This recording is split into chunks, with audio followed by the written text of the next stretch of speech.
And last but not the least, I think from Now speaking will be Mr. Mendel Zilberg, I hope I pronounced that correctly. He is the President and CEO of Best Med Journeys. Best Med Journeys provides comprehensive end-to-end solution for medical travelers journeying to India. Working with its local Indian affiliate, Best Med customizes ancillary services, for example, private nurses, lodging and transportation for the patient before, during, and after treatment. Best Med Journeys affiliate GS3 India trains and recruits nurses for the U.S. Please join me in welcoming Mr. Mendel Zilberg. Hello, and I thank you very much for giving up of your lunchtime. We are sponsoring lunch, so I guess it's true. There's no such thing as a free lunch. I want to start with a very quick story. A number of years ago, my mother was in the hospital in the United States. She had had a stent placed in her heart. And shortly thereafter, I went to visit her. And I asked that information. I had been traveling. So when I got back to New York, I went to the hospital. And I asked where she was, and they gave me the floor. I go up to the floor, there's a desk, and no one's sitting there. So I start looking around, and I see a nurse in an office. So I go over to her with the biggest smile I could muster, and I say, "Hello, ma'am." And she looks at me and goes, "What are you smiling at?" So I said, "Really, it's been a condition I've had for a while. I smile all the time. I don't know what to do about it." So I came to the hospital. "Do you have any treatment for smiling?" So she gives me a big smile and says, "Come on, what do you want?" I said, "My mom's here. I need to find her room." She calls 3 people, and they escort me to my mother's room. My mother didn't understand why 3 people from the hospital were walking in with me. But not everyone in not every circumstance is going to be able to get that type of treatment in the United States. However, that's not why I'm here today. I initially came to India approximately 2 years ago to try to help address the ever-growing nursing shortage in the United States. And in less than 2 years, we currently have, between affiliated nurse recruitment programs in schools, colleges, and nursing hospitals, we have over 6,000 people in our programs in over 60 locations throughout India. So, am I at the wrong conference? The answer is no. One of the hospitals we have a tie-up with here in India asked me if we could help bring patients to India. And at that point in time, I really thought that's the other side of the road. We're moving traffic to the United States, not moving traffic to India. But I started doing some research, and I very quickly realized that medical travel is here to stay. Because of that, we recognized that there were certain synergies between our nurse recruitment company and medical travel. And we are hoping to harness those synergies. When I start talking numbers, please don't distract yourselves by writing any of it down. The complete PowerPoint presentation will be distributed at lunch. So that if you have a question or a comment, feel free, but there's nothing that's going to come up on the screen that you have to mark. What you have heard today so far, enlightening as it is, was the inside view of medical travel. People who are in the industry are sharing their experiences, and those experiences are invaluable. But we decided to take a much more holistic view. We commissioned a nationwide poll in the United States that is plus or minus 3%. This is right off the press. In fact, I don't even have the full report ready, but I wanted to share some of the facts and trends that are emerging based on this poll. Now, I want to say one thing, which is not exactly, we didn't conduct the poll. We went to a professional polling company to do it. But we did commission it. At the end of the day, those are the 2 drivers. It's real simple. Cost and availability of procedures.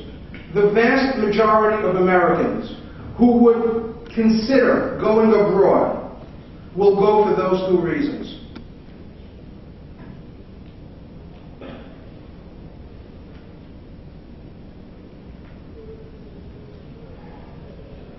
I cite to a Hewitt study because it stands for a lot of propositions that are important. The cost of health care in the United States is going up dramatically. Co-pays are going up.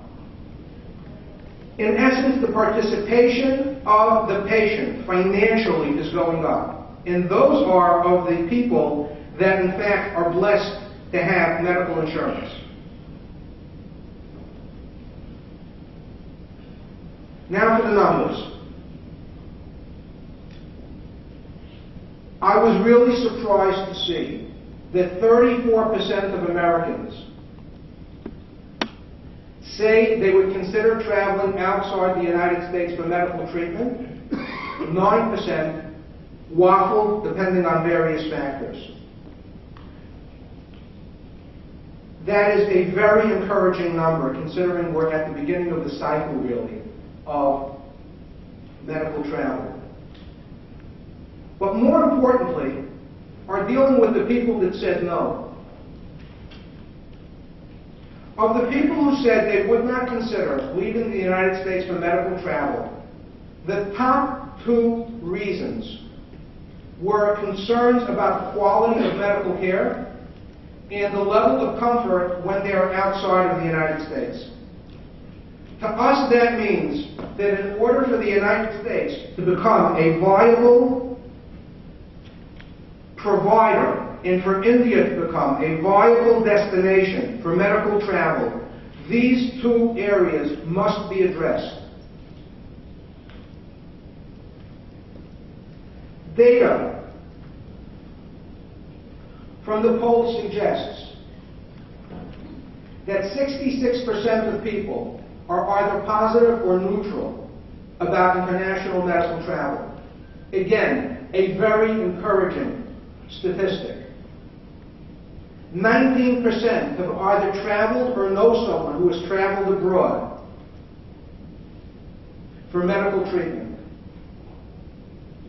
Because of that, I submit to you that word of mouth is going to drive medical travel on an international basis. That means that when someone comes here, if they are happy, you have a shot at 20, 30, 40, 50 more people. And if that person walks away dissatisfied for whatever reason, whether it be on the clinical level, whether it be on the hospitality level, you have just lost a significant opportunity.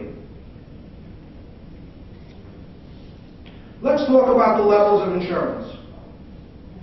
Currently, 40+ million Americans are uninsured. You've heard that statistic. It really is at about 43 and ever increasing. In addition to that, many procedures are not covered in the United States. But let's talk about issues such as lifetime caps. In many locales, the lifetime cap is $1 million or $2 million, which even in the United States will buy you some level of medical care. However, many of the people who have insurance, to their great dismay, when serious illness sets in, finds out that they have very low limits of insurance. When you hear stories and read articles about $10,000 or $20,000 limits, when an MRI costs $1,000 and a trip to a specialist costs $500, you can go through $10,000 or $20,000 with a minor ailment. And this is something that catches people by surprise and will further spur the medical travel industry. To further understand the difficulty caused by the excessive costs of medical care, we need look no further than bankruptcy reform in the United States.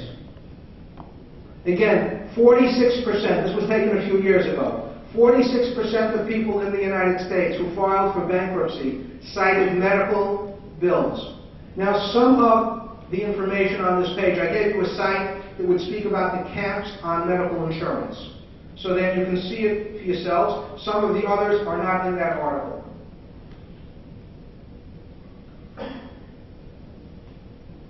Now we get to the big question. Is India a viable destination for Americans?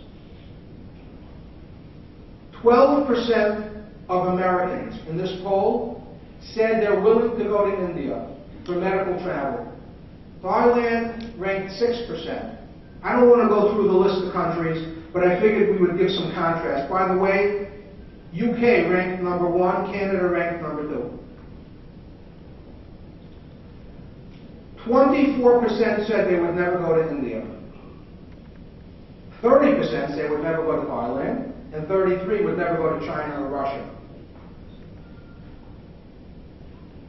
There's a real lesson to be learned here.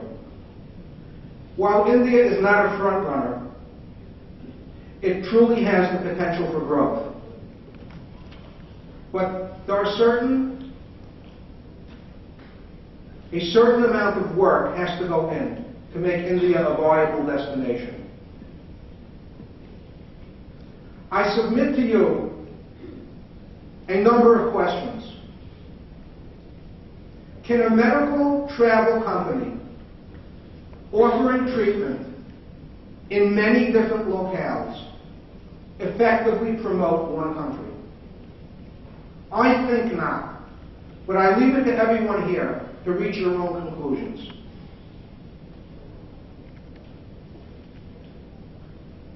Is a hospital marketing an end-to-end solution the answer? I don't think so. Again, I submit it to you for your thought. But I think that self-promotion comes with a certain amount of negative. I also think that Americans in particular, but people in general, like to have choices. They like to make their own decisions. And the only way you can allow people to make their own decisions is by giving them choices. We've met with many hospitals in India. And while some of them try to offer some of the hospitality services, virtually all of them have said that given the choice, they would much rather focus on their core competency, the provision of clinical care. If they want international travel, they've seen hospitality services as almost a necessary evil. Now let's be clear, there are hospitality issues in the hospital itself. Not only do hospitals provide clinical care, but the room and the food and the surroundings and the lighting and the air conditioning, those are hospitality services.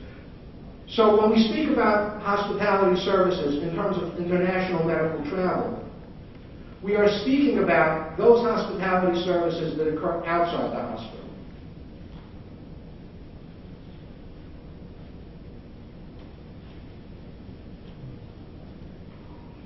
That is the market niche of Best Med Medical.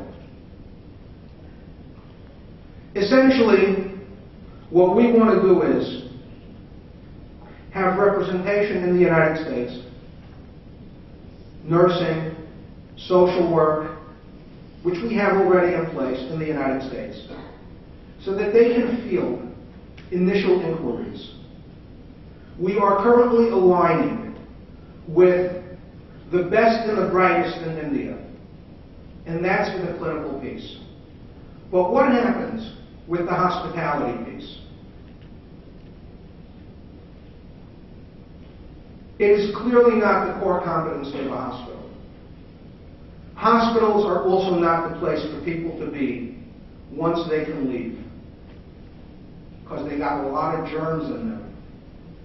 So if a person is well enough to leave a hospital, it is not generally prudent for that person to stay in a hospital because they have a nice room with a nice view. Our value proposition is we already have nurses on staff in India. We have people training to go to the United States. We have clinical people. We have training people. We have the staff and we have the infrastructure to go end to end on the hospitality piece. We have the infrastructure, not for our nurses to enter the hospital, but to provide round-the-clock nursing care after they leave the hospital. It is synergistic with our other company here. We do not believe that it is prudent for any medical travel company to send patients abroad. We want to send them and we want to receive them.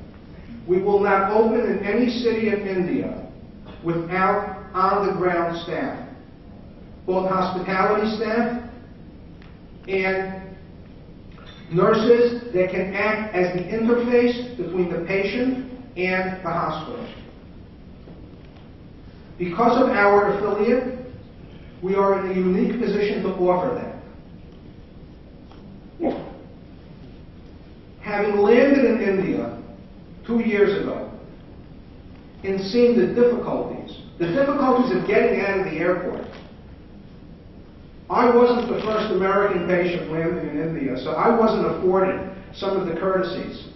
But walking out of an airport here and not knowing whether to turn right or left, and then having to see 200, 300, 400 signs from maybe 24 hotels, well, good thing I didn't come here for eye surgery.